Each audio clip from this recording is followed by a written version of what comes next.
ইউটিউবের টাকায় কুরবানি দেওয়া যাবে কিনা। প্রিয় দর্শক, আজকের ভিডিওতে আমরা এই বিষয় সম্পর্কে জানাবো, তাই ভিডিওটি না টেনে সম্পূর্ণ দেখার অনুরোধ রইল। প্রিয় দর্শক, অনেকে প্রশ্ন করেন ইউটিউব বা ফেসবুক থেকে আয় করা টাকায় কি কুরবানি দেওয়া জায়েজ? এই টাকায় কুরবানি করলে কি কবুল হবে? আজকে খুব সহজভাবে ইসলামিক দৃষ্টিতে বিষয়টি জানাবো। ইসলামে কুরবানি একটি মহান ইবাদত, আর ইবাদত কবুল হওয়ার জন্য সবচেয়ে গুরুত্বপূর্ণ বিষয় হলো হালাল উপার্জন। এখন প্রশ্ন হলো, ইউটিউবের টাকা কি হালাল? এর উত্তর নির্ভর করে আপনার কন্টেন্টের উপর।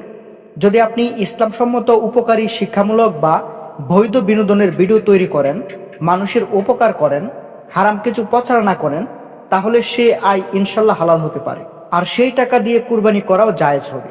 কিন্তু যদি ভিডিওতে অশ্লীলতা, হারাম গান, মানুষকে বিভ্রান্তি করা, মিথ্যা তথ্য, ভুয়া বা ইসলাম বিরোধী কিছু থাকে, তাহলে সেই আয় সন্দেহযুক্ত বা হারাম হতে পারে। রাসূল সাল্লাল্লাহু আলাইহি সাল্লাম বলেছেন, নিশ্চয়ই আল্লাহ পবিত্র, তিনি পবিত্র জিনিস ছাড়া গ্রহণ করেন না। তাই শুধু কুরবানি না, প্রত্যেক মুসলিমের উচিত নিজের উপার্জন হালাল রাখার চেষ্টা করা। আপনি যদি ইউটিউবে কাজ করেন, চেষ্টা করেন এমন কন্টেন্ট বানাতে যা মানুষের উপকার দেয়।